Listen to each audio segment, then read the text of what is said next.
شکرانے کی جتنی بھی صورتیں ہیں، جو اپنے ذوق کے مطابق جس کو بھی ادا کرے وہ اس کی طرف سے اظہار محبت ہوگا۔ جو چیزیں شریعت نے فرض کہی ہیں اور جن چیزوں کا وجوب ہے اور اس کا باقاعدہ شریعت میں طریقہ بھی بتایا گیا ہے، تو وہاں ہمارے ذوق کا دخل نہیں ہوگا۔ پانچ گانہ نماز کا جو طریقہ بتایا گیا ہے، اس کے اوقات جو بتائے گئے ہیں، اس میں قیام، رکوع اور سجدے کی صورتیں ہمارے اوپر واضح کر دی گئی ہیں، مبہم نہیں رکھی گئی، تو اس میں ہم اپنے ذوق کا مظاہرہ نہیں کر سکتے کہ نہیں ہم نماز اس طرح پڑھیں گے، ہمارا ذوق اس طرح کا ہے۔ وضو میں میرا ذوق یہ ہے کہ میں پاؤں پہلے دھوؤں گا اور باقی اعضاء بعد میں دھوؤں گا، ایسا نہیں ہے، وہ شریعت نے ہمارے اوپر واضح کر دیا۔ لیکن جن امور کے اندر شریعت نے ہمیں کوئی اس طرح کی پابندی نہیں لگائی، کسی امر کا مطلق حکم دیا ہے، تو اس میں پھر ہم اختیار رکھتے ہیں۔ جس طرح حضور علیہ السلام پر درود پڑھنے کا حکم دیا گیا ہے، سلام پیش کرنے کا حکم دیا گیا ہے، تو اس میں آپ جس طرح بھی حضور علیہ السلام پر درود پڑھیں، جس ہیئت میں بھی درود پڑھیں، کھڑے ہو کے پڑھیں، بیٹھ کے پڑھیں، درود کے کلمات، درود کے الفاظ، اس میں کوئی پابندی شریعت نے نہیں لگائی۔ مطلق حکم ہے صلو علیہ وسلموا تسلیما، درود پڑھو اور سلام پڑھو اور خوب پڑھو، صبح پڑھو، شام پڑھو، دوپہر پڑھو، پچھلے پہر اٹھ کے پڑھو، رات کی تنہائیوں میں، دن کے اجالوں میں، کوئی پابندی نہیں لگائی گئی۔ اب یہاں آپ کو اختیار ملتا ہے، پھر ہر شخص کا اپنا ذوق ہے۔ کوئی تنہائی میں بیٹھ کے درود پڑھتا ہے اور کوئی اجتماعی طور پہ درود پڑھتا ہے، کوئی بچوں میں بیٹھ کے درود کی مجلس سجا لیتا ہے، تو یہ آپ کا اختیار ہے۔ اسی طرح فَلْيَفْرَحُوا کہ خوشی کا اظہار کرو، تو اس میں آپ کا اختیار ہے۔ آپ 12 ربیع الاول کے دن صدقہ و خیرات کیے جا رہے ہیں،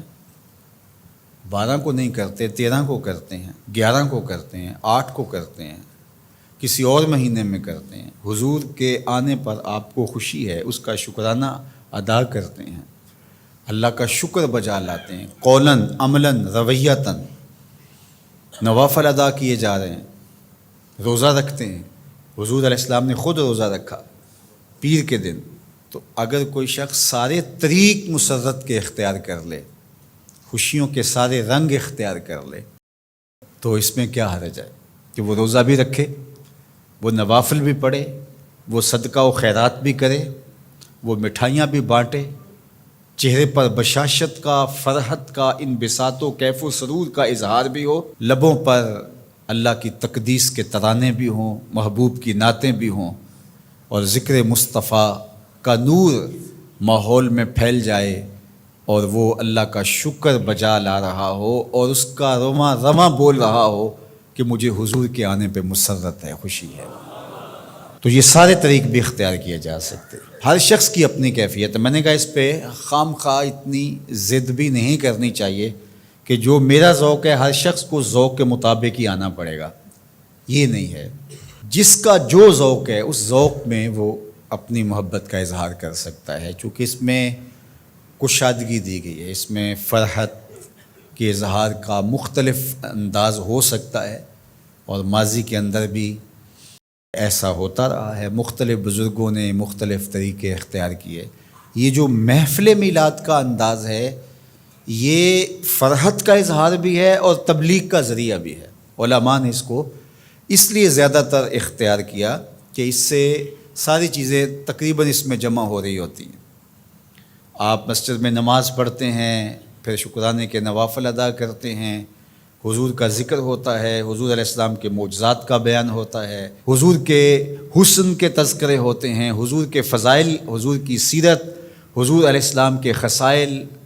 اور مدح و ستائش، نظم میں، نثر میں حضور پر سلام، بار بار درود پڑھنا، اور حضور کے لائے ہوئے دین کی اہمیت لوگوں کے سامنے رکھنا اور دین کو اختیار کرنے کی تلقین کرنا، یہ سب کچھ محفل میلاد میں ہوتا ہے۔ بعد میں پھر مٹھائیاں، تبرک، یا شروع میں کھانا یا بعد میں کھانا، وہ بھی شامل ہو جاتا ہے۔ تو یہ ساری خوشیوں کا اور اظہار کے جتنے بھی سلیقے اور طریقے ہیں، ان کا ایک مجموعہ ہے۔ تو اس کو محفل میلاد کہہ دیتے ہیں۔ اگر اس میں کوئی ایسی چیز نہ ہو جو شریعت کے مزاج سے متصادم ہو تو اس پر کسی کو بھی میرا خیال اعتراض نہیں ہونا چاہیے۔ تو اس لیے میں آپ کو کہوں گا کہ آپ اپنے گھروں میں ہر پیر کا معمول بنا لیں، پیر کو روزہ رکھیں، بچوں کو بھی روزہ رکھوائیں۔ جو شوگر کے مریض ہیں میں ان کو زور نہیں دیتا، باقی جن سے ممکن ہو تو وہ ضرور پیر کا روزہ رکھیں، آپ اس سے صحت بھی پائیں گے۔ آج بھی مدینہ المنورہ میں لوگ کثرت کے ساتھ پیر شریف کا روزہ رکھتے ہیں، یہ معمول بنا لیں۔ اور افطار کے وقت جو آپ دسترخوان بچھائیں اس میں اپنے بچوں کو بھی اپنے ساتھ بٹھائیں اور حضور علیہ السلام پر درود پڑھیں، حضور کی سیرت کا کوئی ایک واقعہ سنا دیں، حضور کا کوئی ایک معجزہ ان کے سامنے رکھ دیں، آقا کریم علیہ الصلاۃ والسلام کے حسن کا قصیدہ ان کے سامنے پڑھ دیں، کسی عضو بدن کی خوبصورتی اور شمائل کا تذکرہ ان کے سامنے رکھیں، اور پھر نتیجہ آپ دیکھنا۔ اس کے بعد دعا کر کے افطار کر لیں، کھانا کھا لیں، اور یہ صرف 8 دن کے بعد آپ کریں۔ 8 دن میں 2 مرتبہ کر سکیں، جمعے اور پیر 2 دن کر سکے تو اور اچھا، نہیں تو 1 دن کم از کم یہ مقرر کر دیں۔ اگر کسی وجہ سے آپ پیر کے دن نہیں کر سکتے، کوئی اور دن مقرر کر لیں، یہ سارے اللہ کے دن ہیں، تو آپ دیکھیں گے کہ اس کے اثرات آپ کی نسل کے اندر منتقل ہوں گے۔